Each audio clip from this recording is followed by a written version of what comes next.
Hello friends, welcome to Sparkers channel. இன்னைக்கு நம்ம வீடியோவில் டிஎன்ஏ 2024 சாய்ஸ் ஃபில்லிங் எப்படிலாம் பண்ணலாம் அண்ட் எப்படிலாம் பண்ணக்கூடாதுன்ற முக்கியமான டிப்ஸ் அண்ட் ட்ரிக்ஸ் வந்து பார்க்க போகிறோம். இது வந்து round 1, round 2, round 3 3 round of ஸ்டூடெண்ட்ஸ்க்கு நம்ம பார்க்க போகிறோம். ஃபர்ஸ்ட் ரவுண்ட் வந்து பார்த்தீங்கன்னா 179லேருந்து 200 இருக்க கட் ஆஃப் வந்து வரப்போகுது. இல்லை முக்கியமாக ரவுண்ட் 2 அண்ட் ரவுண்ட் 3 ஸ்டூடெண்ட்ஸ்க்கு நிறைய டிப்ஸ் வந்து சொல்ல போகிறோம்.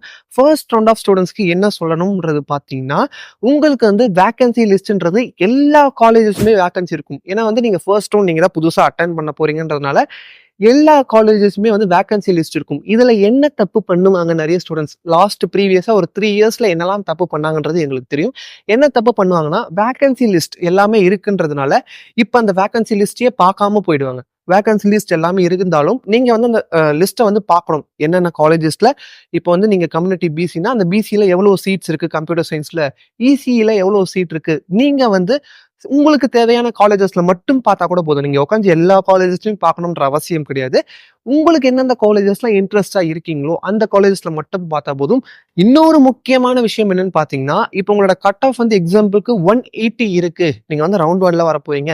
இப்போ சில ஸ்டூடெண்ட்ஸ் பேரண்ட்ஸ் என்ன பண்ணுவாங்கன்னு பாத்தீங்கன்னா, நம்மளுக்கு அண்ணா யூனிவர்சிட்டி கிடைச்சிரும், 180 எடுத்துருக்கோம்ல அண்ணா யூனிவர்சிட்டி கிடைச்சிரும் சொல்லிட்டு வேற யாரோ சொல்லியிருப்பாங்க. அதை கேட்டுட்டு இவங்க வந்து பாத்தீங்கன்னா அந்த சாய்ஸ் இல்லைங்களா, அண்ணா யூனிவர்சிட்டி சிஎஸ்சி, அண்ணா யூனிவர்சிட்டி சிஜி மெயின் கேம்பஸ், உங்களுக்கு வந்து ஐடி, அதுக்கப்புறம் வந்து உங்களுக்கு இசி, இந்த மாதிரி 3 டிபார்ட்மெண்ட் மட்டுமே போட்டு அந்த சாய்ஸ் ஃபில்லிங்கை முடிச்சிருவாங்க. இப்படி போட்டால் என்ன ஆகும், அந்த 180 எடுத்த ஸ்டூடெண்டோட நிலைமை என்னன்னு பார்த்தீங்கன்னா, அந்த கவுன்சிலிங்ல எதுவுமே கிடைக்காம அடுத்த ரவுண்ட் ஆஃப் கவுன்சிலிங்க்கு மூவ் பண்ணணும். அந்த கட் ஆஃபே வேஸ்டா போயிட்டு அடுத்த ரவுண்டுக்கு போற மாதிரி இருக்கு. இது ரொம்ப பெரிய மிஸ்டேக். ஏன்னா வந்து பாத்தீங்கன்னா, நம்ம டிஎன்ஏ கவுன்சிலிங் நடத்துறவங்களே என்ன சொல்றாங்க அட்வைஸ்ன்னு பாத்தீங்கன்னா, அன்லிமிட்டெட் சாய்ஸஸ் வந்து நீங்க வைக்கலாம். அந்த ஆப்ஷன் நான் இங்க ஏன் கொடுத்துருக்கோம்னா, நீங்க இந்த மாதிரி லிமிட்டட் ஆப்ஷன்ஸ், இந்த மாதிரி 3 சாய்ஸ் 4 சாய்ஸ்ன்றது வைக்கும் போது இது வந்து ஸ்டூடெண்ட்ஸ்க்கு வந்து உங்களுக்கு ஒரு டிஸ்அட்வான்டேஜா போகுது. அதனால வந்து நீங்க நிறைய ஆப்ஷன்ஸ் வந்து வைங்கன்ற மாதிரி சொல்றாங்க. அன்லிமிட்டட் ஆப்ஷன்ஸ் ஏன் வந்து இந்த மாதிரி கொடுத்துருங்க. அன்லிமிட்டடா நீங்க 100 சாய்ஸ் வைக்கலாம், 200 சாய்ஸ் வைக்கலாம், எவ்வளவு வேணாலும் வைக்கலாம். உங்களுக்கு வந்து பாத்தீங்கன்னா, இப்ப நிறைய ஸ்டூடெண்ட்ஸ் நான் பார்த்த வரைக்கும் பாத்தீங்கன்னா ரொம்ப சேஃபர் சைடா 300 சாய்ஸஸ் வச்சிருக்காங்க. நீங்க அவ்வளவு வைக்கணும்னு இல்லை. ஒரு வந்து இப்போ உங்களோட கட் ஆஃப் வந்து ஒரு 190 இருக்குன்னா ஒரு 50 சாய்ஸஸ் ஆகுது வைங்க. அந்த 50 சாய்ஸஸை நம்ம எப்படி ரெடி பண்ணணும்ன்ற விஷயத்தையும் நான் சொல்றேன்.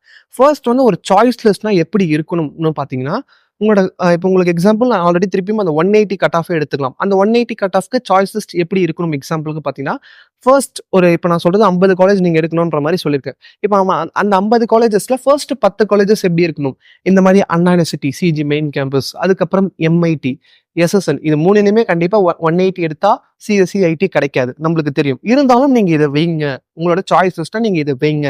ஆனா இதை மட்டுமே வைக்காதீங்கன்னு தான் நான் சொல்றேன். ஆனா இதை வைக்கவே வேணாம்னு சொல்ல, இதை மட்டும் வைக்காதீங்க. இதெல்லாம் ஃபர்ஸ்ட் எடுத்தோன்னு நீங்க வச்சுக்கணும்.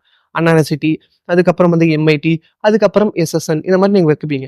இதுக்கப்புறமா உங்களோட சாய்ஸஸ்ல எந்த மாதிரியான காலேஜஸ் இருக்கணும், இதுக்கப்புறமா கிரேட்ல இருக்க காலேஜஸ் என்ன, உங்களுக்கு வந்து பாத்தீங்கன்னா சென்ட் ஜோசப், அதுக்கப்புறம் ராஜலட்சுமி இன்ஜினியரிங் காலேஜ், அதுக்கப்புறம் வெங்கடேஸ்வரா, இந்த மாதிரி நிறைய காலேஜஸ், சாய்ராம், சிஐடி, அப்புறம் வந்து கோயம்புத்தூர் சைட்ல போனீங்கன்னா உங்களுக்கு குமரகுரு, பிஎஸ்சி, இதெல்லாம் வந்து அண்ணா யூனிவர்சிட்டிக்கு ஈக்குவலான காலேஜ்.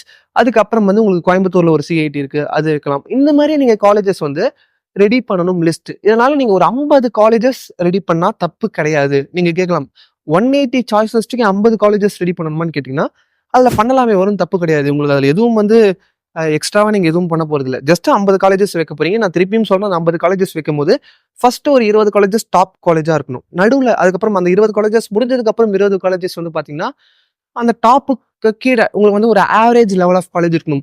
அதுக்கு கீழே என்ன பண்றீங்க, அந்த லாஸ்ட் ஒரு 10 காலேஜ் என்ன பண்றீங்கன்னா, உங்களோட கட் ஆஃப் கீழே உங்களுக்கு வந்து கண்டிப்பா தெரியும், இந்த காலேஜ்ல நம்மளுக்கு கண்டிப்பா கிடைக்கும். அது எப்படி சொல்லலாம்னா, இப்போ எக்ஸாம்பிளுக்கு உங்களோட கட் ஆஃப் 180 அப்படி இருக்கு, 180 இருக்குன்னா உங்களுக்கு வந்து பாத்தீங்கன்னா மோஸ்டா இந்த வந்து saint Joseph college of engineering, இல்லை சென்ட் ஜோசப் இன்ஸ்டியூட், இல்லை வந்து அதே மாதிரி உங்களுக்கு ராஜலட்சுமி இன்ஸ்டியூட், இதெல்லாம் கண்டிப்பா கிடைச்சிடும். கண்டிப்பா ஷுவரா 180க்கு கிடைக்கும். அப்படின்னும் போது இந்த லாஸ்ட் 10 சாய்ஸ்ல இன்ஸ்டியூட்டை வச்சு நீங்க வந்து சேஃபர் சைடுக்கு போகலாம். சேஃபர் சைடுன்றது எதுக்கு நான் சொல்றேன் அப்படின்னா, உங்களோட சாய்ஸஸ்ல எதுவுமே கிடைக்காம நீங்க அடுத்த ரவுண்ட் போறதுக்கு ஏதாவது ஒண்ணு கிடைக்கும். பின்னாடி சேஃபர் சைடுல நீங்க முன்னாடி வச்சிருக்கிறதே கிடைக்கும். ஒரு வேளை கிடைக்கல அப்படி வேக்கன்சி ஃபுல் ஆயிடுச்சு அப்படின்னா, நீங்க இந்த மாரி ட்ரை பண்ணுங்க. ஒரு சேஃபர் சைடுக்கு வைங்கன்றதுனால தான் இதையும் நான் சொல்றேன். இது எல்லாருக்குமே சரி. இது ரவுண்ட் 1, ரவுண்ட் 2, ரவுண்ட் 3 எல்லாருமே இந்த மாரி தான் வந்து ரெடி பண்ணணும். இப்ப ரவுண்ட் 2, ரவுண்ட் 3 இது 2த்துக்குமே எப்படி பண்ணணும்? உங்க 2 பேருக்குமே ஆக்சுவலா சேமா தான் இருக்கும். நான் என்னென்ன சொல்றேன். என்ன பண்ணணும்னு பார்த்தீங்கன்னா, நீங்க வேக்கன்சி லிஸ்ட்ட பார்க்கணும். நான் ஆல்ரெடி ஃபர்ஸ்ட் ரவுண்டுக்கு சொன்ன மாரி தான் வேக்கன்சி லிஸ்ட் நீங்க முக்கியமா பார்க்கணும். ஏன்னா, இப்ப ஃபர்ஸ்ட் ரவுண்ட்ல வந்து பார்த்தீங்கன்னா, அரவுண்ட் 21,000 ஸ்டூடண்ட்ஸ் வந்து ஃபர்ஸ்ட் ரவுண்ட்ல பார்ட்டிசிபேட் பண்ண போறாங்க. அப்படின்னா 21,000 சீட்டு வந்து பார்த்தீங்கன்னா ஃபில் ஆயிடும். 21,000 சீட்டு இருக்காது. அந்த கவுன்சிலிங்க விட்டு போயிடும். ஏன்னா 21,000 பேருமே கவுன்சிலிங் அட்டெண்ட் பண்ணி சீட் எடுப்பாங்களான்னு கேட்டீங்கன்னா இருக்காது. நம்ம வந்து ஒரு 1000 பேர் விட்டுருவோம். மீதி 20,000 சீட் வந்து அந்த கவுன்சிலிங் விட்டே போயிடும். அந்த கவுன்சிலிங்ல இருக்காது. ஏன்னா அவங்க எல்லாருமே சூஸ் பண்ணிட்டாங்க. அந்த 20,000 சீட்டு நம்மளுக்கு வராது. ரவுண்ட் 2க்கு வராது. இப்ப அதனால நீங்க என்ன பண்ணணும், அதுக்கப்புறம் ஒரு வேக்கன்சி லிஸ்ட் வந்து விடுவாங்க. இப்ப எக்ஸாம்பிளுக்கு வந்து ராஜலட்சுமி இன்ஜினியரிங் காலேஜ்லயே வந்து பாத்தீங்கன்னா, சிவில்ல வந்து இந்த கம்யூனிட்டிக்கு இத்தனை சீட் இருக்குன்ற மாதிரி வரும். அதெல்லாம் வந்து நீங்க பார்க்கணும். சீட் இருக்கா?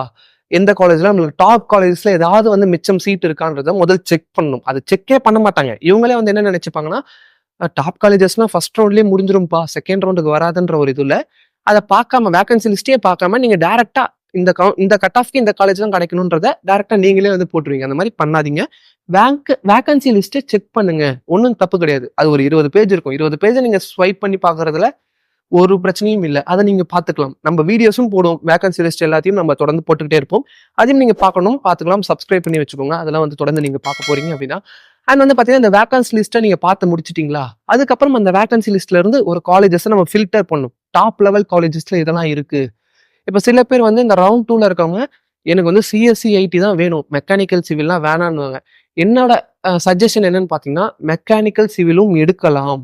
நீங்க வந்து ஒரு டாப் காலேஜஸ் நான் ஆல்ரெடி சொன்ன மாதிரி, இப்போ வந்து சென்ட் ஜோசப்பா இருக்கட்டும், ராஜலட்சுமி இன்ஜினியரிங் காலேஜ் இதெல்லாம் வந்து மெக்கானிக்கல் சிவில் இருக்கும். கண்டிப்பா இருக்கும். செகண்ட் ரவுண்ட்ல இருக்கும். அப்படி இருக்கும்போது நீங்க போலாம். ஏதோ ஒரு நம்ம ஆவரேஜ் காலேஜ்ல நம்ம ஏதோ சிஎஸ்சி படிக்கிறதுக்கு ஓரளவுக்கு நல்ல காலேஜ்ல நம்ம மெக்கானிக்கல் படிக்கிறோம். நம்ம கிட்ட ஸ்கில் வளர்த்துக்கிட்டோம் அப்படின்னா வந்து பாத்தீங்கன்னா, நீங்க மெக்கானிக்கல் சிவில் படிச்சாலும் நீங்க வந்து ஐடி இண்டஸ்ட்ரிக்குள்ள வர முடியும். இந்த டாப் காலேஜஸ் படிக்கிறீங்கன்னா என்ன மாதிரி அட்வான்டேஜஸ் இருக்கும்னா, நிறைய கம்பெனிஸ் வந்து பிளேஸ்மெண்ட்டுக்கு வருவாங்க. அப்படின்னும் போது உங்களுக்கு சான்சஸ் ஆஃப் உங்களுக்கு ஜாப் கிடைக்கிறதுக்கு பாசிபிலிட்டிஸ் அதிகம். அதனால நீங்க இந்த மாதிரி ப்ரிஃபர் பண்ணுங்க. இந்த ரவுண்ட் 2, ரவுண்ட் 3 ஸ்டூடெண்ட்ஸ்க்கும் நான் இதுதான் சொல்றேன். ரவுண்ட் 3 ஸ்டூடெண்ட்ஸ்க்கு நான் வரேன் அப்புறம். இப்போ ரவுண்ட் 2க்கு வந்து நம்ம பார்க்கலாம்.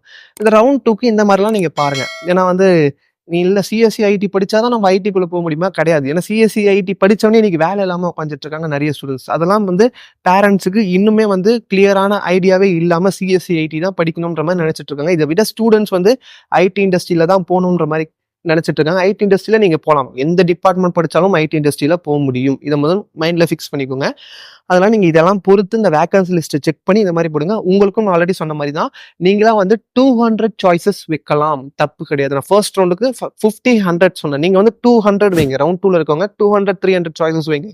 ஏன்னா ரவுண்ட் 2ல வந்து பாத்தீங்கன்னா அரௌண்ட் 70,000 ஸ்டூடெண்ட்ஸ் வந்து பார்ட்டிசிபேட் பண்ண போறாங்க. அப்படின்னா எவ்வளவு காம்படிஷன் இருக்குன்றத கொஞ்சம் யோசிச்சு பாருங்க. அதனால நீங்க சாய்ஸஸ் வந்து 200 to 300 சாய்ஸஸ் வைக்கலாம். இப்ப தேர்ட் ரவுண்ட் ஆஃப் ஸ்டூடெண்ட்ஸ் என்ன பண்ணணும்? அதே தான் நான் திருப்பியும் சொல்றேன். வேகன்சி லிஸ்ட்டை பார்க்கணும். ஏன்னா வந்து இவங்களும் இதே மாதிரி தான். நம்ம கட் ஆஃப் வந்து 140 கீழே தான் இருக்கு. கண்டிப்பா நல்ல காலேஜ் கிடைக்காது. டாப் காலேஜ் கிடைக்காது. அதை வந்து நம்ம ஒத்துக்கணும். Top college first round, second ரவுண்ட்ல கண்டிப்பா முடிஞ்சிடும். ஒரு டாப் 20 காலேஜஸ் கண்டிப்பா முடிஞ்சிடும். ஆனா வந்து ஓரளவுக்கு ஆவரேஜான காலேஜஸ் உங்களுக்கு கிடைக்க சான்சஸ் இருக்கு. நீங்க அதை வந்து எல்லாருக்கும் கிடைக்குமா? ஏன்னா ரவுண்ட் 3ல 90,000 பேர் வந்து பார்ட்டிசிபேட் பண்ண போறாங்க. அந்த 90,000 ஸ்டூடெண்ட்ஸ்க்கும் நல்ல காலேஜஸ் வந்து ஆவரேஜான காலேஜஸ் கிடைக்குமானா இல்ல, அது கிடையாது. ஏன்னா வந்து நிறைய பேர் சொல்லலாம், இல்ல எல்லாருக்கும் கிடைச்சிரும். அப்படி கிடையாது. ஒரு காலேஜ்னா அந்த காலேஜை பத்தி பிளேஸ்மெண்ட் எவ்வளவு பெர்சன்டேஜ்ன்றது தெரிஞ்சுக்கணும். அதை பத்தி தெரியாம இன்னைக்கு நிறைய பேர் பேசிட்டு இருக்காங்க. பிளேஸ்மெண்ட் பெர்சன்டேஜ் எவ்வளவு அந்த காலேஜோடது, அந்த காலேஜ்ல எவ்வளவு ஸ்டூடெண்ட்ஸ் படிக்கிறாங்க, எவ்வளவு ஸ்டூடெண்ட்ஸ் பிளேஸ் ஆகிறாங்க, எந்த பேக்கேஜ்ல பிளேஸ் ஆகிறாங்க, ஹையஸ்ட் பேக்கேஜ் எவ்வளோ, ஆவரேஜ் பேக்கேஜ் எவ்வளோ, இதெல்லாம் பத்தி கரெக்டா அப்டேட்டே இல்லாம பேசிட்டு இருக்காங்க. நீங்க அதெல்லாம் வந்து பார்க்கணும்னா அந்த காலேஜோட வெப்சைட்ல, அஃபிஷியல் வெப்சைட்ல போனாலே பார்த்துக்கலாம். இதை வந்து இன்னொருத்தர்கிட்ட கேட்டு தெரிஞ்சுக்கணும்ன்ற அவசியம் கிடையாது. ஒரு காலேஜ் இப்போ எக்ஸாம்பிளுக்கு வந்து சென்னையில வந்து நீங்க வந்து பாத்தீங்கன்னா உங்களுக்கு சிஐடி காலேஜ் பாக்குறீங்க, டாப் காலேஜ். அந்த சிஐடி காலேஜ்குள்ள போனாலே அந்த பிளேஸ்மெண்ட் என்னன்றது அந்த தெளிவா போட்டிருப்பாங்க. அது வந்து ஓரளவுக்கு கிட்டத்தட்ட உண்மையா தான் இருக்கும். அத நீங்க செக் பண்ணிக்கலாம். அது மாரி எல்லா காலேஜஸ்க்குமே செக் பண்ணிக்கலாம். இப்ப ரவுண்ட் 3ல இருக்கீங்கன்னா, நீங்க வந்து ஒரு 300 டூ 400 சாய்ஸஸ் வைக்கலாம். இவ்வளவு அதிகமா வைக்கணுமான்னு கேட்டீங்கன்னா, வைக்கலாம். தப்பு கிடையாது. நான் ஆல்ரெடி சொன்ன மாரி அன்லிமிட்டட் ஆப்ஷன்ஸ்ன்னும்போது வைக்கலாமே. இதுதான் ஒரு கேள்வியா இருக்கு. ஆனா எல்லாருமே நெறைய ஆப்ஷன்ஸ் குடுத்துக்கோங்க. நான் திருப்பியும் உங்களுக்கும் இதுதான் சொல்றேன். இந்த மெக்கானிக்கல், ட்ரிபிள் இ, சிவில் இதெல்லாம் கொஞ்சம் சூஸ் பண்ணுங்க. எல்லாருமே சிஎஸ்சி, ஐடின்னு போயிட்டீங்கன்னா, எல்லாருக்குமே வேலை கிடைக்குமான்றத கொஞ்சமாவது சில பேர் யோசிச்சீங்கன்னா, கண்டிப்பா வேற டிபார்ட்மெண்ட்ஸ்க்கு நீங்க எடுக்கிறதுக்கு முயற்சி பண்ணுவீங்க. இது பேரண்ட்ஸ்க்கும் சரி, ஸ்டூடண்ட்ஸ்க்கும் சரி எல்லாருக்குமே இதே ஒரே ஒரு விஷயம் தான் சொல்றேன். எல்லாருமே இந்த CSC, IT, IOT, ADS, AML, cyber security இந்த மாரி தான் நீங்க யோசிச்சு இருக்கீங்க. அதனால கொஞ்சம் மாத்தி யோசிச்சா கண்டிப்பா சிஎஸ்சி, ஐடி எடுக்கிறவங்களோட ஃபியூச்சர் நல்லா இருக்காதுன்னு சொல்ல வரல. எல்லாருமே அத எடுத்தா அதோட டிமாண்டே கம்மியாயிடும். எல்லாருக்கும் வேலையும் கிடைக்காம போயிடும். அதனால கொஞ்சம் பேர் அத எடுக்கட்டும். கொஞ்சம் பேர் மத்ததையும் கான்சன்ட்ரேட் பண்ணட்டும். எல்லாத்துலயுமே ஸ்கில் இருக்கு. எல்லாத்துலயுமே வந்து ஸ்கோப் இருக்கு. எல்லாத்துலயுமே இண்டஸ்ட்ரி இருக்கு. ஐடில மட்டும் தான் இண்டஸ்ட்ரி இருக்கான்னு கேட்டீங்கன்னா, இல்ல. எல்லாத்துலயுமே இருக்கு. அதனால எல்லாத்துலயுமே வரட்டும். நீங்க கண்டிப்பா எல்லாத்தையுமே வந்து ட்ரை பண்ணலாம். உங்களுக்கு எதுல இன்ட்ரெஸ்ட் இருக்கோ அத ட்ரை பண்ணுங்க. அண்ட் வந்து உங்களுக்கு வேற ஏதாவது டவுட்ஸ் இருந்தாலும் நான் கான்டாக்ட் நம்பர் குடுத்துருக்கேன். மெசேஜ் பண்ணுங்க. அண்ட் இந்த வீடியோ பிடிச்சிருந்தா லைக் பண்ணுங்க. உங்க ஃப்ரெண்ட்ஸ்க்கும் தரணும் மறக்காம ஷேர் பண்ணுங்க. இது போன்ற வீடியோஸ் நீங்க தொடர்ந்து பார்க்கணும். நம்ம சேனல் சப்ஸ்கிரைப் பண்ணலாம். மறக்காம சப்ஸ்கிரைப் பண்ணி கூட பெல் பட்டனையும் கிளிக் பண்றேங்க.